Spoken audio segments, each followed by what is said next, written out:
Tonight's album is one of those moments in jazz when you wish you could hear it for the first time every time you play the recording.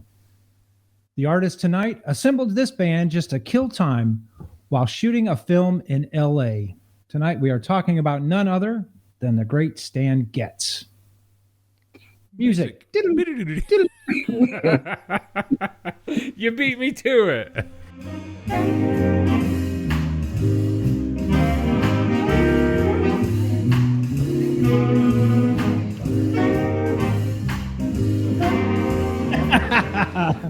Welcome back, y'all. It's good to see your faces. Yes, definitely. You too. So who are we talking about tonight? Which album? Stan Getz is the man. And we've got West Coast Jazz as the album. Out of the Verve in 1955? 1955. Yep. I think everybody's going to like this album. Oh, yeah. Me There's too. so much great music on this album to like. And as we said just before we hit record, you could listen to the whole album as our sound clips for the night to talk about.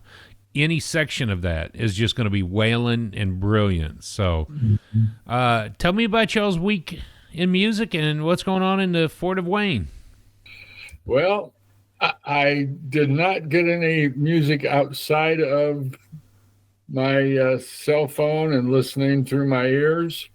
But I'll tell you, I got a long list of music I listen to.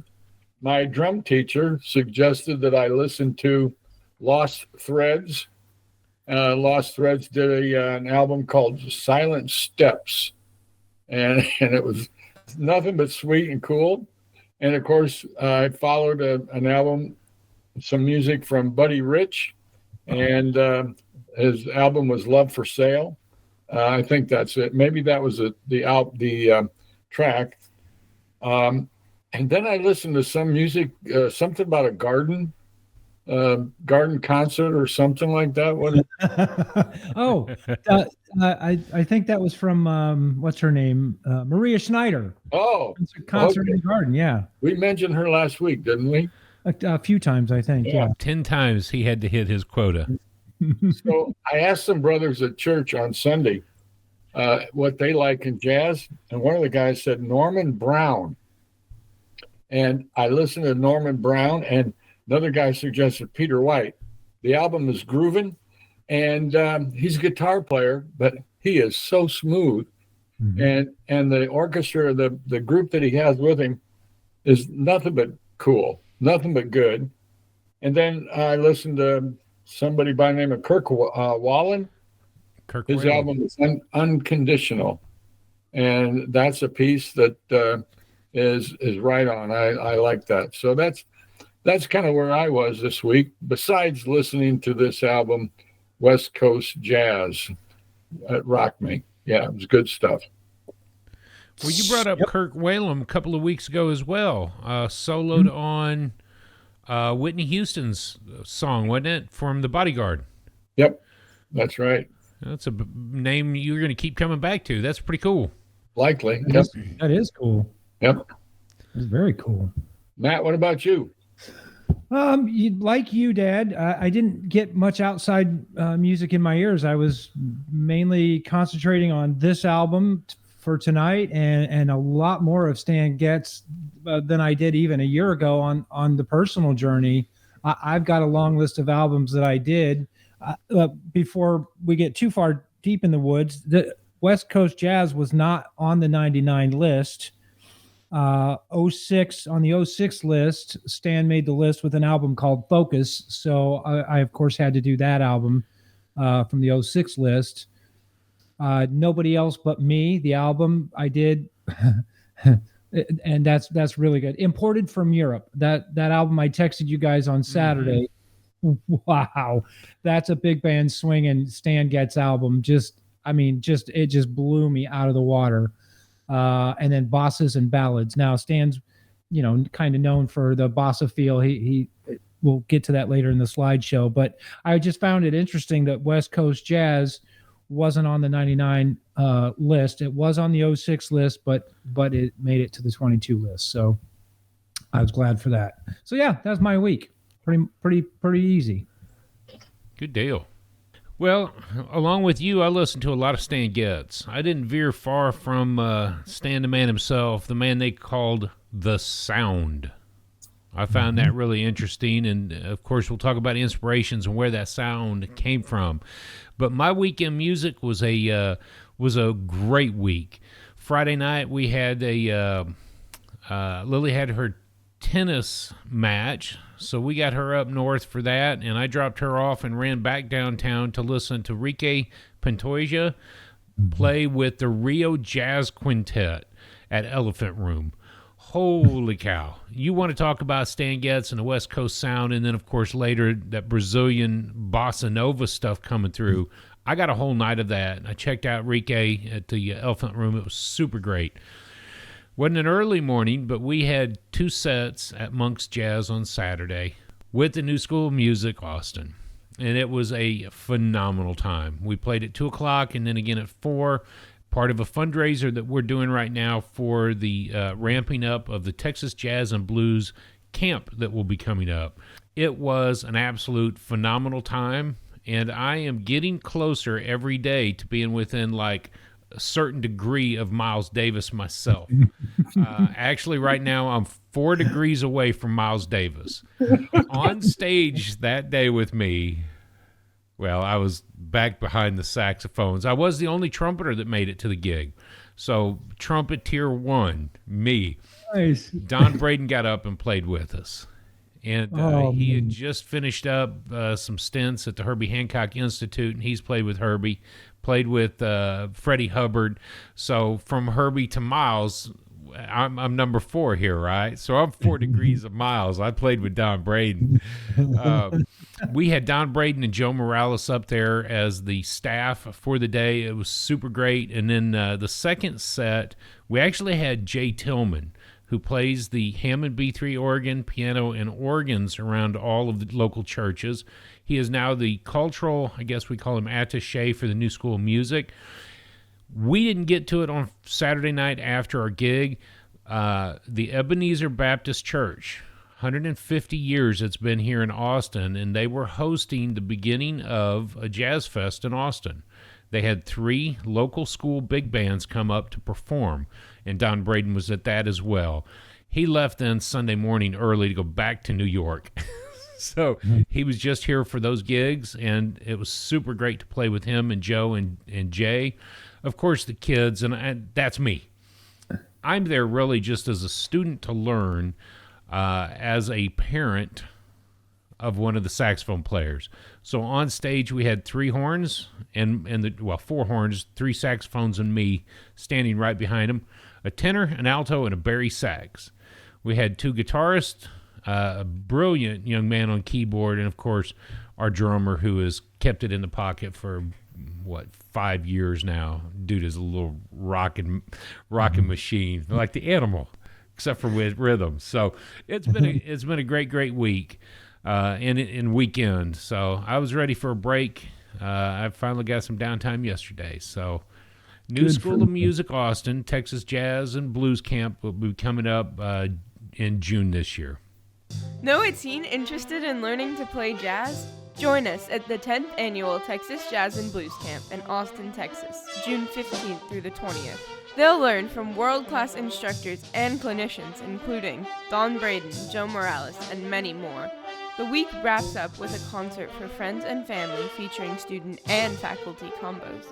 Boarding is available for out-of-town and local participants. For more information and to sign up, visit us at newschoolofmusic.net. That must have felt really, really fantastic to be there with Lily, playing with Lily. I mean, beyond the fact of these other guys, you were playing with Lily. I was on stage with my daughter playing jazz music. And it was something that you just can't imagine how wonderful it was. There were times when I would just poke fun of her. I'd reach up and poke her and get her to look back, and a couple of times she'd look back and start laughing. And of course I just want to have fun. And so a couple of kids I would nudge and smile back at, and it was just we were a bunch of kids on stage learning to play instruments, but I did get to just improvise on Blue Monk. I Nice. picked my notes over the last couple of weeks and just said, you know what? I'm not going to try to memorize a solo. I'm not going to try to write a solo. I'm just going to wing it. And it was so much fun just to let it go and to just relax in the music. Yeah, just what an experience. Of course, this is our second time to be on Monks together, her and I. But the last time I was so nervous I couldn't enjoy it, and this time it was just so much fun. Just absolutely a blast. So 4 degrees for Miles now. You can get the autographs later. Yeah, you've already been in Downbeat magazine, so That's true. As a photographer, not as a jazz musician, but yeah. Well, that'll come. that'll come. Wow, that sounds like a great week. Sounds like a great week. Yeah. Cool. And for all aspiring trumpet players and all musicians, practice your scales. Practice your scales until they become like breathing. I've done that now for 30 days in a row, and I'm starting another 30 days today. Good for you. So scales, scales, and long tones, long tones, long tones. Good for you. Well, before we get too much farther, let me just remind you why we're here. Of course, Drew and I and now Dad are on a journey with jazz, and we are using the JazzWise magazine's top 100 albums that shook the world. Thank you so much for joining us on our episodes. If you like what we're doing, please hit that like button, hit the subscribe button, and if you feel inclined, leave a comment. We do have some stickers available, and if you leave a comment, I will send you a sticker in the mail, an unconnoisseur sticker, whether it's a trumpet or a saxophone. I don't have any piano stickers just yet. Maybe they'll get those ordered, but leave a comment. And if you want a sticker, I will get your address and send you an unconnoisseur sticker that you can put on your bumper or your laptop or your horn case or whatever. So thanks again for joining us. All right. That being said, what do you say let's play some clips from the music? Let's play some clips from the music. I agree. I just want to remind everybody this week we are listening to or have listened to West Coast Jazz with Stan Getz, recorded in 1955 on the Verve label. I just wanted to make sure I put that in there now. So Let's get into some Audie Monod. Let's start with Daddy up there.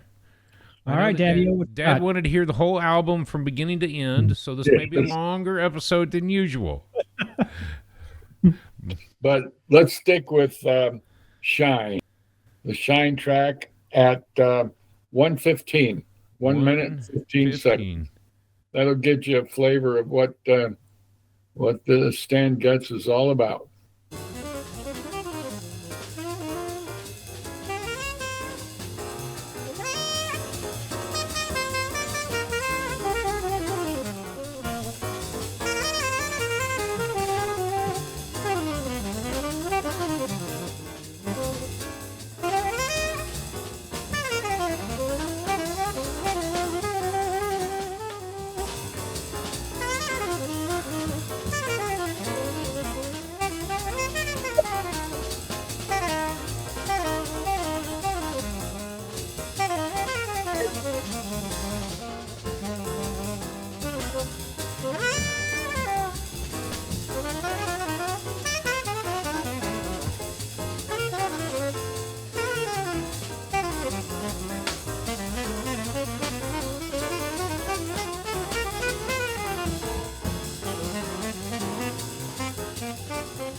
What a brilliant track. Is that cool or what? That is just fantastic, if you ask me.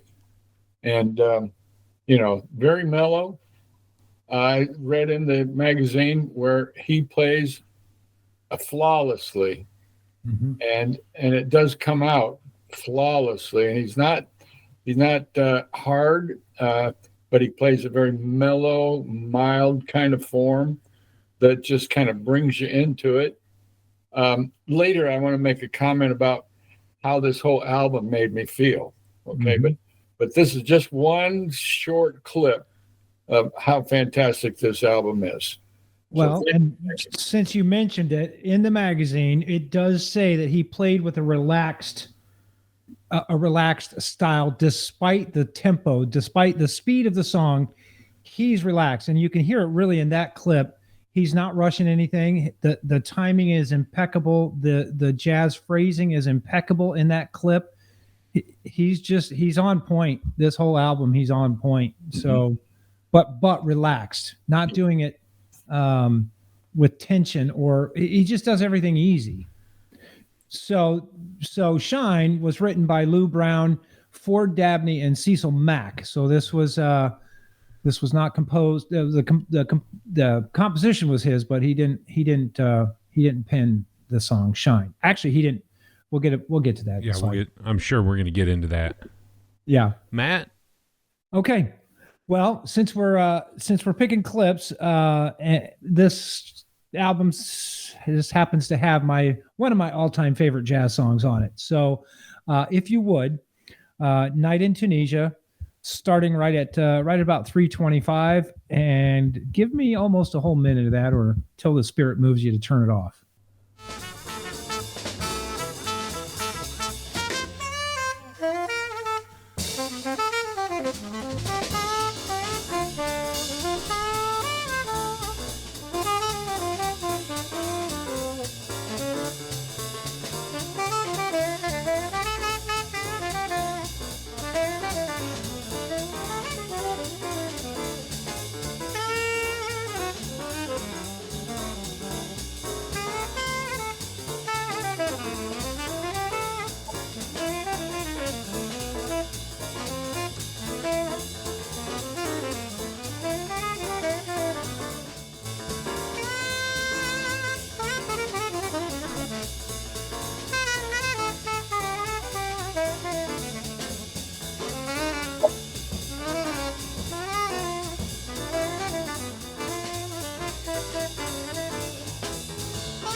Really don't want to cut it off. Yeah, right. But you got to be fair. You got to be fair. Otherwise, I've got other choices here. You got to be fair. Yeah, that's right. Got to be fair. 3 or 20 other choices.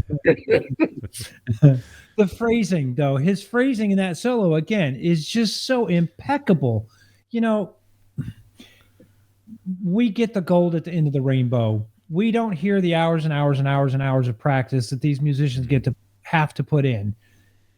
That, to me, he just makes it sound effortless. He just makes it sound so easy that I feel like I could get up and play the sax and do that same thing. But learning Freddie Hubbard's solo on Stolen Moments made me step back and think, they make it sound easy. Michael Jordan makes free throws look easy. Tiger Woods makes driving the golf ball 400 yards look easy. It's not easy. They just make it look easy. So that's, to me, that's Stan in a nutshell. He makes it sound easy. Well, it was John Coltrane that said, if we could all play like Stan, we would. When you've got John Coltrane, who we've talked about a lot, that says something like that about Stan Getz, you got to wonder about that. And he does make it flawless, or seem flawless. Matt, you and I have talked about it before with technical proficiencies over just abilities, or second nature versus nature. Wynton is nature. It's just like breathing for him. It seems like Stan is in that same category where nothing is really difficult. He just makes it seem so easy. And you know it's not. In the magazine, I think, and the websites talk about how much innovation takes place. He never repeats phrases. It's not like he practiced phrases over and over and over again and you hear him in his solos. Oh no. He sits down and something new comes out every time he sits to solo. So I appreciated that solo in Night in Tunisia. Yeah. I really did. Sure. Well, of course, Night in Tunisia is a Dizzy Gillespie song. So a funny little story here. I don't know whether I misread or whether I was walking and trying to read, or chewing gum and trying to read, but all week long, I could have sworn it was Dizzy Gillespie on this track. And now that I look at it close, no, Gillespie wrote the tune, but he's not playing. That's Conte Condoli filling in for Diz on Night in Tunisia for this track on this album. So it was just funny because I thought, oh yeah, that's Diz. He ought to be able to do it like that. Conte Condoli. Railed it, didn't he? Yeah. Oh yeah. He railed on it. We'll talk about him in a minute too. It was interesting when Dad chose Shine. There is an actual intro, 8-bar intro that he does on that. I'm not going to choose that song now because I want to hear something a little bit different. Wait. I actually had Shine picked too as well. I find it interesting that we all three wanted something off of Shine. Yeah. From 7:30, from 7 minutes 30 seconds to 8, where they're just trading fours back and forth, Stan and Conte. I mean, we could just talk about we could just talk about Shine all night. How about no? I was going to say, we just hit play on Shine. It's loaded right here. Listen to it and put it out there. Listening party. What I chose as a secondary backup song is Split Kick. Just the intro. We'll do the first 50 seconds or so, and I think it is a great sample of everything else that's been chosen. So Split Kick from the opening.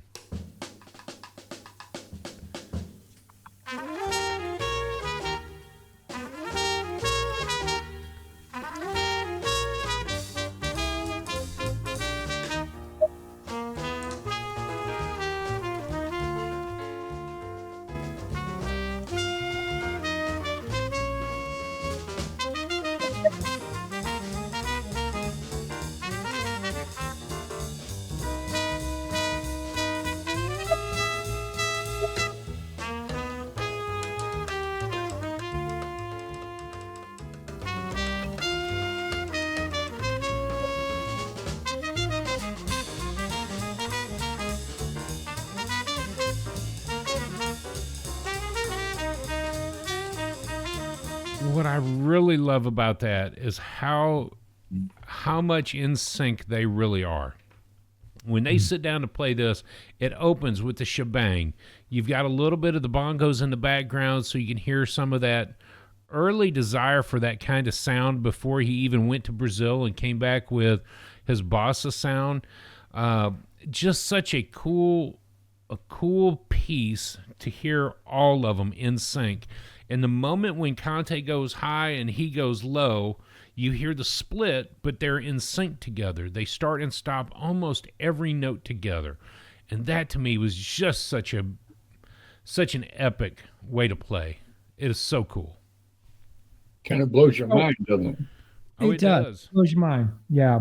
Yeah, because how in sync they are. That's what is so, mind-blowing. Yeah. That's what I got.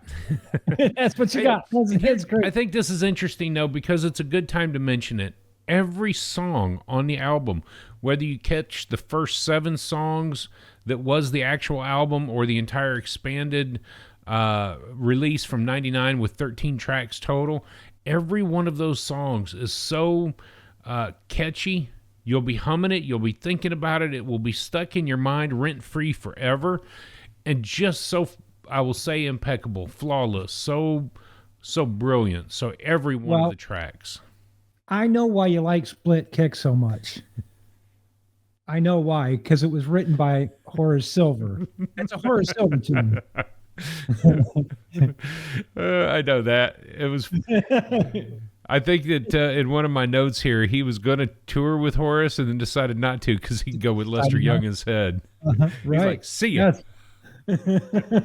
What would that have been like? A couple of Getz and Silver albums. Oh boy! So let's get into the slideshow of this. Let's get into the slideshow.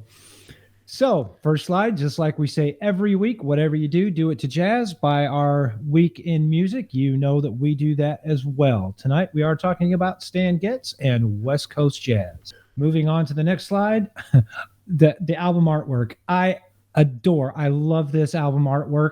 It's hand-drawn. It's simple, yet expressive, colorful, yet subdued. I don't know how that's all possible.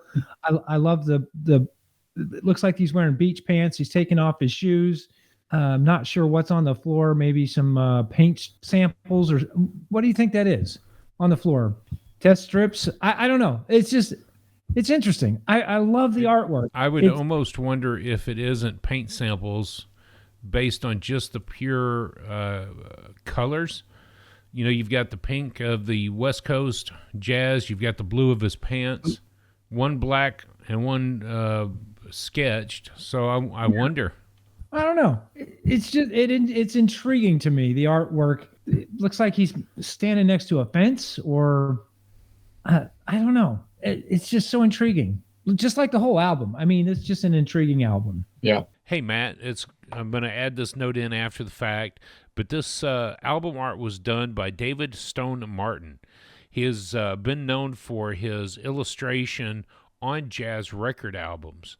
He's done some for Bud Powell, Buddy Rich, Oscar Peterson, Hank Jones, Ella Fitzgerald, Billie Holiday, and Diz and Bird's album. So we have recognized and seen his stuff before.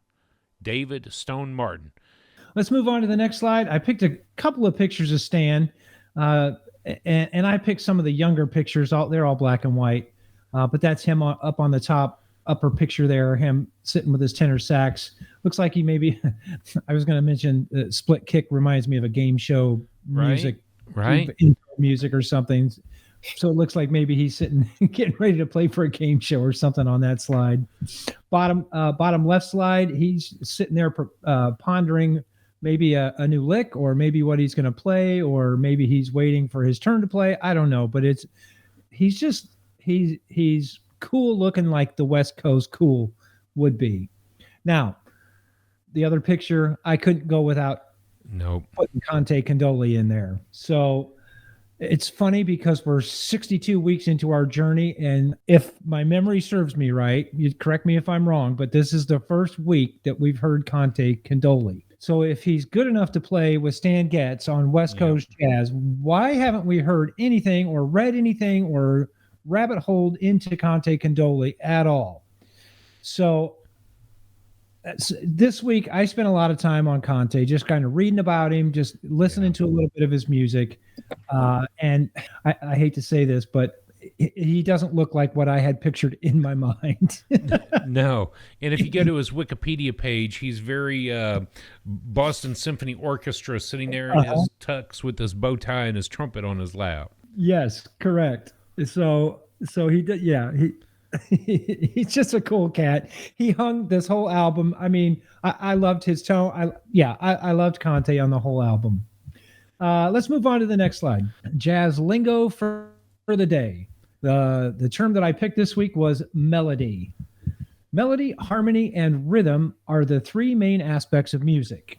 The melody is a series of notes played in a way that is memorable and recognizable. That's Night in Tunisia. It's recognizable. I mean, it's my favorite, one of my favorite songs, but that's the melody for the song Night in Tunisia. Drew, sing the melody to Blue Bossa. Dun dun dun dun dun dun dun dun dun. So the melody, it's recognizable. You know the melody if you heard it. You might not know the name of the song, but you would know if you heard the melody. Where you can get it, this week's album can be found on iTunes, Amazon Music, Spotify, YouTube Music, LP, and CD. And I did check Discogs. The album is available for purchase. At least the CD was. I didn't check about the LP. One quote from Stan at the end of that slide: as far as playing jazz, no other art form other than conversation can give the satisfaction of spontaneous interaction. Now, Drew, you and I have heard that quote a lot on the radio channel. Yes, we have. Because that's one of the quotes that I read early on when I first started the radio channel, WTUR.org. But it hits me even more this week. The spontaneous conversation between him and Conte it's an art form. So jazz is like is there another reason that he would have had this quote, would have said this? I think there is. Okay. Personally, I mean, there as an art form and communication, I heard somebody say this last Saturday night. It was actually Don Braden. I've been trying to figure out who said it. He said, it's really great to be able to have a conversation, but how many conversations say, hey, man, how was your day? Peanut butter, toast, jelly. It was orange juice. And so the conversation has to exist in the same form. You don't want to say, my day was really good. How was yours? Peanut butter. Car wash. Purple. I mean, you want to have a dialogue with somebody, so you've got to learn the words and how to put those words together. You got to learn the notes and how to string those together. And so I think that satisfaction from a conversation exists only when the person is either on the same wavelength or the same wave as you are. Man, I'm going to look forward to going surfing. I live in Nebraska. I don't know how to surf. Man, it's going to be really cool. I'm going to catch those waves. What are waves?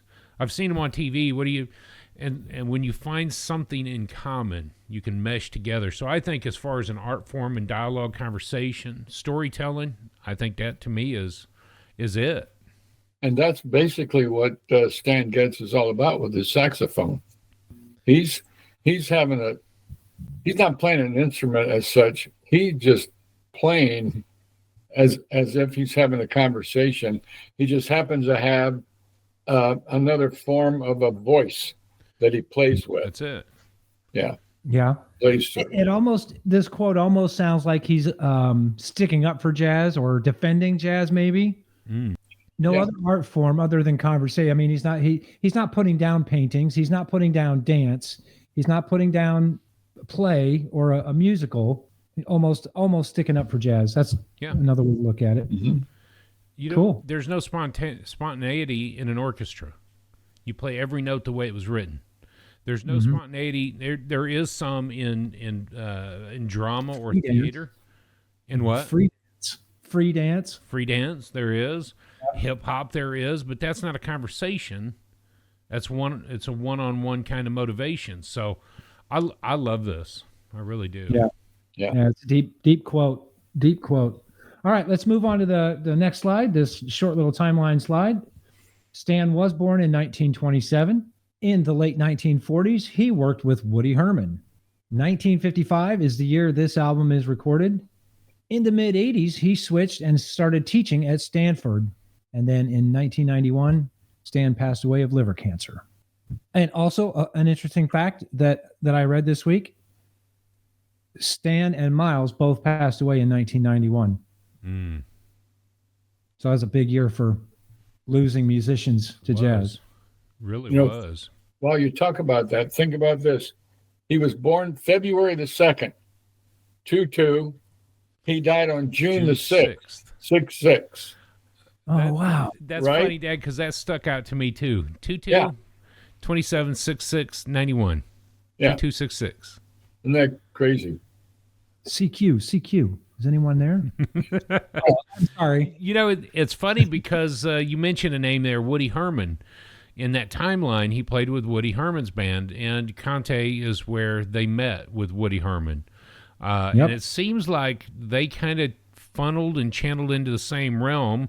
He played with Conte Condoli played with Woody Herman, Stan Kenton, Benny Goodman, Dizzy Gillespie, and then in Doc Severinsen's NBC Orchestra on The Tonight Show with Johnny Carson. Oh, Conte played it in The Tonight Show? Yes. So he played with Clark Terry, too? Yes. I'm guessing he did because that was the time frame that he did. So he would have played with CT. But what really hit me, though, was the Woody Herman. We did listen to Conte play before. The week we did on air. Oh, yeah. I see it. Yep. And so this would have been the first time outside of that big band sound that we've heard Conte, which I think is what stuck out to us when we went through this. Yep. That's not to mention he was born in Mishawaka, Indiana. Conte was. Oh, okay. Yeah. Mm-hmm. Yep. I'm stuck on Conte. Yeah. I got trumpet on my head. That's great. Yeah. And you know what? I turned the page back to episode number 72, and sure enough, Woody Herman, Thundering Herds, Conte Condole on trumpet. So still learning new nuggets every week, every week. That's good. All right, let's move on. He did play with Maynard Ferguson too. Just saying. Yeah, Maynard hasn't made the list yet. Moving right along. Bada bing, bada boom. Sorry. All right. Let's talk about his influences a little bit. So Drew mentioned Lester Young earlier in the episode, and yes, Lester was one of his major influences. João Gilberto and Antonio Carlos Jobim were also influences. I believe that Stan traveled to, where was it, Brazil, to meet João Gilberto. Was it Brazil? Yep. Oh, yeah. So, Yeah. So he traveled there to meet Zhao, and then they became friends and started playing together. And maybe, I don't know, clap, clap, clap. We'll hear a little bit of João Gilberto coming up in future episodes. I don't know. I'm not giving anything away. Stan has a humongous discography. He's got 98 as the leader or co-leader, 98 recordings, 21 posthumous recordings. So they released 21 after he passed away. And live, and as a side, I just put a whole bunch more because my eyes got tired of counting. Did you count it or use AI to figure out how many he's got as side? I mean, the list is long. No, because I think that just his leader or other albums was like 150 to begin with. And then as a sideman, my finger got tired of scrolling through. It just kept going and going. So at least another 150. Yeah. So we could do it, but it would take a really, really, really long time to make it through his whole discography. And I told you several weeks ago that I'm going to continue to listen to John Coltrane and make it through all of Coltrane's albums. That's my goal for this year, is to get all of his albums done. That's interesting. Mm-hmm. Yeah, that's cool. I started that with Clark Terry's albums last year. Yeah? Yeah, I'm not nearly going to make it through by the end of this year either. Oh, well, that's all right. I mean, it's not a marathon. It's not a sprint. It's a marathon. So we've got a while to listen to the album. A life of music. That's right. So the genre that I've got listed for Stan is cool jazz, bossa nova, and bebop. And again, some of the other albums that I listened to were not cool jazz. They were his bebop, even a big band swing sound imported from Europe. Few facts about Stan. Stan was born Stan Getz. So his mother and father immigrated over here, and Stan changed his name to make it more native, American sounding. He took lessons. He took sax lessons from Simon Koyar, who was the New York Philharmonic's bassoonist. So I just thought that was interesting, and maybe it rounded his sound a little bit to take lessons from a bassoonist. But he won a spot in the New York Children's Symphony. He won a spot to go do that, which also earned him free lessons from Simon Kovar. Jack Teagarden, Stan Kenton, and Woody Herman is where he cut his teeth. I mean, he played with big bands, in the 40s, 30s, 40s, and 50s. So he's not just some chump out here pulling up playing music. He cut his teeth playing with Stan Kenton, Woody Herman. You know that he was spot on. And I was going to say, he moved up quickly through those ranks.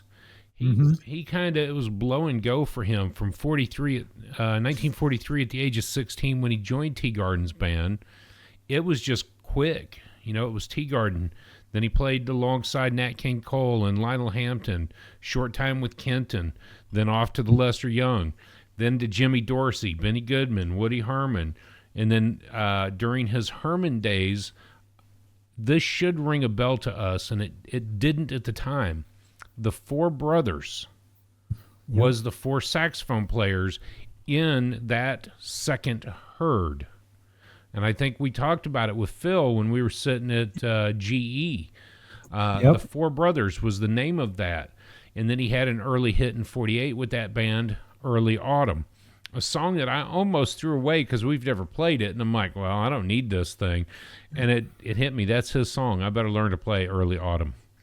And then in 50, began his solo career over in Europe until he got back with João Gilberto. Yeah. He has won 5 Grammys. He won one in 62. He won 3 in 1964, and then another one in 1991. So, again, we're not talking about some chump out on the side of the corner playing his saxophone. This 5-time Grammy winner. He can't go wrong.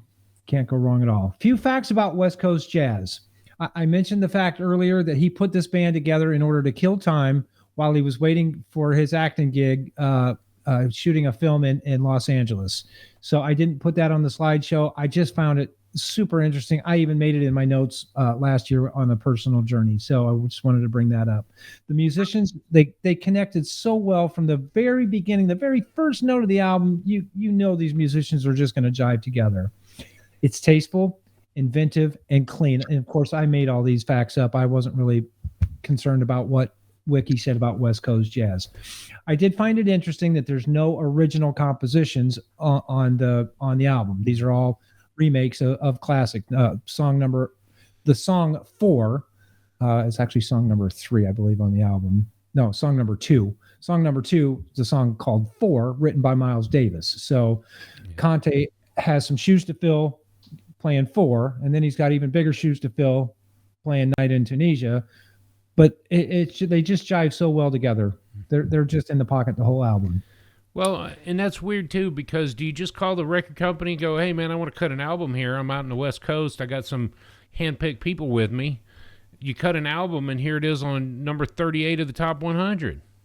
I'm sorry, who is this? Oh, Mr. Getz. Yes, you want to cut an album? Yes, we will. Hey, get out of the studio. Stan's coming over. Studio's now open. Yep. Yeah, we got a studio open for you. Get in here.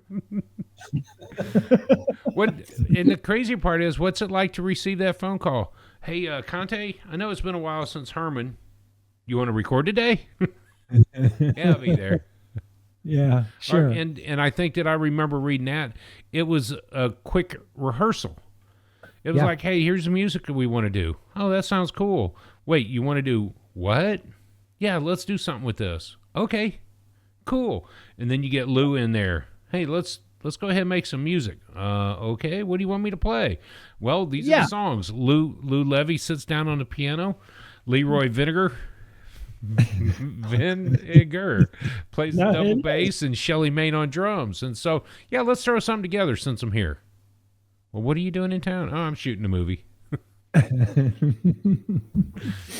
I'd go. Yeah, for sure. And Shelly Main is no small drummer either. No. He's a man of stature in the drumming world. Yeah. Yes. I think I listened to at least one track of him playing this afternoon. Pretty cool. Shelly Main? Shelly Main. Yeah. I don't mean to, only pick on or talk about Conte, because the other musicians on this album are stellar as well. In my notes, I usually try to look at all of the musicians somewhere. So no. I was just hijacking the show so that I could talk about some of the other musicians that were on there. No. So West Coast Jazz. 6 Degrees. Let's talk about 6 Degrees. Stan played with Jerry Mulligan on the album from 1957. It's called Jazz Giants of 58. So they recorded it in 57, released in 58. Jazz Giants of 58. Him and Jerry Mulligan. Of course, Jerry Mulligan sitting together with Miles on a whole bunch of recordings. So a whole bunch. 2 degrees of Miles Davis to Stan Getz. Didn't take long to find. Not to find one. Yeah, so that was just the 6 Degrees. I'm sure that we could find other musicians that have played as well. Yeah. So let's move on to one of the final slides. Today in jazz history. Today, of course, is April the 9th. My man Freddie Hubbard records Hubcap with Jimmy Heath in 1961. Gil Evans records New Bottle, Old Wine with Cannonball Adderley in 1959. Those golden years of jazz. I love those so much. And I will say that I forgot to put one fact on the Today in Jazz History slide, but today is Michael Brecker's birthday. So happy birthday, Michael Brecker. Fabulous. Passed away several years ago. One final quote from Stan Getz. And it hits harder today than I'm sure it did in his time when they wrote this quote. Life is too full of distractions nowadays. When I was a kid, we had a little Emerson radio, and that was it. We were more dedicated. We didn't have a choice. They didn't have all the outside influences that kids have today. The TikTok and the Instagram and the YouTube and computers and TV and music on demand anytime you want. All of the outside influences, let alone homework and school and friends and sports and everything else that are clouding kids' judgment. It's no wonder music in schools is going away. It's just because there's so much other stuff to take their attention. I'm going on a rant. I'm sorry, but preach back to the beach, baby. I remember growing up, before I had a portable cassette player or a portable CD player or anything else, I had a radio. That was it. That was all I had, as a radio, a record player even when I was a kid. You didn't have all this stuff. And so you could either focus on music or you could focus on education. That was about it. Yeah, well, there was a time when TVs were black and white. Oh, geez. Yeah. Well, at the same time, rainbows were black and white, too. No, that's true, yes. When the Dead Sea was still alive. I remember Gilligan's Island being in black and white. The reruns are still in black and white, Matt. Brady Bunch was never in black and white. No. But you're right. When you got what'd you call it? The big five, the five big broadcasts when we were kids, it was TV. And during the day, you didn't watch TV because it was soap operas. You waited until the 5 o'clock when Airwolf or A-Team came on. And then by 10 o'clock, it was the 10 o'clock news, and you wanted to get away from the TV as quick as possible. In the summer, the last thing you wanted to do was sit in front of the TV. Let me go out and run around. It's that few times when just be home before when the street lights come on. And you're out.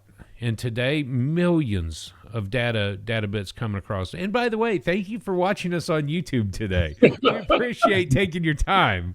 Listening to us on your favorite podcast. We're not bad-mouthing it by any means, but come to learn music. What are you going to do? You know, I remember practice your piano for an hour before you get to go outside for the day. Oh, come on. Are you kidding me? But it changes lives to have something non-destructive to focus on. So I think that quote, whenever that was, life is too full of distractions nowadays, I promise you he wasn't talking in 2024. No. And it still rings true today. When I was a kid, we had very little to do. We were more dedicated to those choices. And Matt, you and I have talked about it before with records. What's it like when you only have that record to listen to? Before the broadcast television or broadcast radio, you listen to that track over and over and over. And if you were going to learn the music, you had that record. That was your commitment. So that's great quote to use. Can I throw in another quote? Yes. Quick. And I think, Drew, both of you appreciate this. You don't rehearse jazz to death to get the camera angles. You don't rehearse jazz to death to get the camera angles. Think about that. You don't overdo it because there's no cameras. You might not get it on a camera. So we don't rehearse. Let's just play. I had a kid Saturday night. The reason I didn't go to Ebenezer. Okay, I need you to walk towards me. Go back and do it again. Go back and do it again. Go back and do it again. Go back and do it again. I think we made 20 passes, and I got 20 shots each pass just to get the right walking pose. Yeah, that was way too much. Mm-hmm. But I got the right shot. Yeah, sure. Right. But in jazz, you couldn't do that. And it's I think spontaneous. About Miles. Here's the modes we're playing in. Okay, cool. Yeah. Do we need a rehearsal? No, we're going to hit record. Mm-hmm. Is that what you want, Alfred? All right. Last slide. All right, let's move on. Last slide. What's new? This week I picked a banging album for sure. Yeah. The Branford Marsalis Quartet. The album is named Belonging. This is his first new release since 2019. This is a redo of a classic Keith Jarrett album from 1974. I had Belonging in My Ear for a day and a half this week. Loved every minute of it. Now it's time to go back and listen to the 1974 Keith Jarrett album, Belonging. So it was literally just released February of 2025. So Branford Marsalis Quartet, brand new. That's the slideshow for me. Thanks for letting me do that. Let's dialogue about the album a little bit more. What do you say, Dad? You had said something that you wanted to mention. Yeah. How did it make you feel?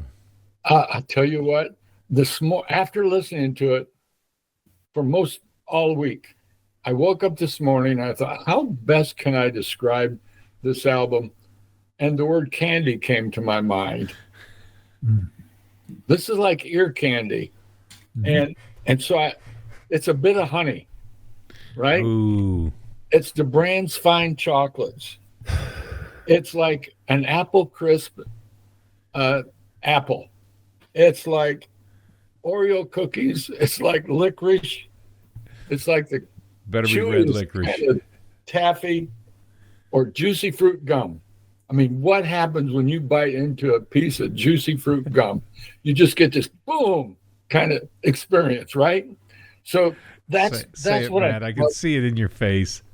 You know, I gave up candy for the year, right? Oh, yeah, well. I'm really jonesing for a piece of candy today, too. I really was. I'm just like, man, I could eat a gummy worm. I could eat anything. It sounds so good. See, but I didn't say jujubes. I chose not to say jujubes. Thank you. I love that idea, Dad. I really do. Yeah. Think about, excuse my expression, but there's some eye candy that we see on occasion. This is ear candy. This is ear candy, right? I don't know who you're talking about. It is ear candy for the soul. It's so smooth. You know, Stan has got and he was nicknamed the Sound for that reason. Such a simple, beautiful, rhythmic way, such a inspired by Lester Young tone. And I love Lester Young. And it's just so smooth. It's so easy. It's a caramel square to me. And just so rich, so tasty, and you want more. So you go to the next album, and then you go to the next album, and then you go to the next album. We can't talk about candy anymore. He's drooling. No, I've given up. I've given up. And bananas, watermelon, Jolly Rancher, watermelon Jolly Rancher. I think the tone is called. I think the word is lyrical tone. Yeah, he's got such a smooth, warm lyrical tone. In every album, what I found most interesting about West Coast jazz is that this was before the West Coast jazz sound. So it was a tongue-in-cheek term. You're out here on the West Coast, we'll just call it West Coast jazz. And then 5 years later, you've got the explosion of the real West Coast jazz sound, which becomes that smooth, lyrical tone, warm feel, not the hard bebop of the East Coast, and not the blues of the Midwest, Kansas. Mulligan and Baker. Yeah. Yep. And then in the 60s, he comes back in with João Gilberto, really, really highlighting the bossa novas. So, Matt, what were your thoughts on this? Every time I had the album on, I was able to relax. This was kind of, I don't want to say background music. I try to never listen to jazz as background music, but man, this one was so easy to put on. I had tasks to do Thursday and Friday, repetitive, not think about tasks, and I could have West Coast jazz in my ears, just doing those repetitive tasks on the computer over and over and over again, and listen and not really have to think about work, even though I'm working. So again, I don't ever want to say it's background music, but it is easy to, for me, I was reading this afternoon after work, and I was sitting in my chair back there with West Coast jazz on and reading. That's how kind of easy it is. It's easy to listen to. You don't have a lot to process as far as I mean, it's intense, but it's not the kind that you have to focus on. You can do other things while I loved it. It met all the criteria, the craftsmanship, the awareness, the creativity, the spirit, the emotion of the album is there. You wouldn't even have to know the title of the album to know that it's West Coast jazz. Yeah. And then you say, "Oh, hey, this is West Coast jazz," and you'd be like, "Yep, that's the name. That's what it is, West Coast jazz." So the criteria is all there for me this week. It's all there. The emotion. Dad, you coined the phrase a couple of weeks ago. This one pierced my soul. Mm-hmm. This one pierced my soul as well. Yeah, Getz is incredible. It's a reminder to say this. We're on number 38 in the top 100 countdown. We've heard so many brilliant albums up to this point in time, and we've dialogued about people like Cannonball Adderley. We've talked about Coltrane. Yeah. We've not yet. We've talked about Larry Young. Yes. I've stuck Jimmy on Robert Glasper, Jimmy Smith. We've covered so much great music, and then we realized that we've got 37 more really phenomenal albums coming. We do get the gold at the end of the rainbow, not only in the processes that they go through to record these albums, but the best of the best of the best in the top 100. There is no doubt that we're listening to some of the best albums, period. So, Dad, let me ask you, did this album shake your world this week? Did it shake you up? Yes, it did. In its own mild and mellow way, it did. I really appreciated this music and the mellowness and the flow of it is so smooth and relaxing as well. But yet there's a force behind it that you can pick up on any one of the pieces, any one of the tracks. Yeah. Matt? Yeah. This one shook me pretty hard because, you turn the page. We had probably talked about Stan a little bit, but not listened to a lot of his music. And so the foundation, I'm thinking of my patio being poured tomorrow or getting ready. They're going to dig a hole and they're going to put rocks down as the foundation. We're still in the foundation phase of our jazz journey. We have not begun to build up and even think about pouring concrete. This is the foundation. So this foundation stone to me, yeah, this one shook me up. We've heard some great tenor sax players on this journey. We've heard some great tenor sax players. Michael Brecker. Yep. I mean, the best of the best. Who else am I thinking of? We've got Coleman Hawkins, Pharaoh Sanders, Charles Lloyd, Wayne Shorter. So we heard. Well, Wayne plays everything, though. Wayne plays everything. So we've heard some of the best. Roland Kirk, you know, when he plays everything too all at once. But you're right. We've heard some of the best, and so it is kind of cool. But for me, Stan stands out as the not mellow, relaxed player that he is. Yep. I can picture Coltrane almost tensing up on stage. Almost. I don't know. We never saw him, but I can just picture him almost tensing up, like he's got to get everything right all the time. And Stan's back there thinking, "Yeah, man, come on, we're just having a conversation here. Let it rip." Right. To me, that's just me, the unconnoisseur. When I mentioned something about him playing outside of himself, or however I put that, there is a quote that relates to that. The challenge is to sing on an imperfect instrument that is outside of your body. Yeah. That's where that was coming from. So think of your voice, and you got it, but then you got this other voice that's outside of your body. I like that quote. Yeah. Yeah, that's another Stan Getz quote, because I think I remember reading that this week. Yeah. Almost putting it on the slideshow. Yeah, that is deep. Yeah, let's go. I'm ready. Dad, I'm super excited to hear your score. Okay. I gave it a 10. Oh. I gave it a 10. Bang. Boom. Here comes the boom. I gave it a 10. And I thought through this, and like I said, it's like ear candy, and it was just so sweet. But there's a distinctive style to it. The intonation, the rise and fall, the blending of the instruments, the rhythm. Oh man, it's clear and crisp in terms of its tone. So 10, baby. I went 10 all the way. And I'm so excited to hear that. Yeah. Yeah, me too. Yeah. Let me ask you a question. Did you play any for Mom? Did she get a chance to hear? Just not much of it at all, just a little bit. Okay. So yeah, Okay. we're going to be going to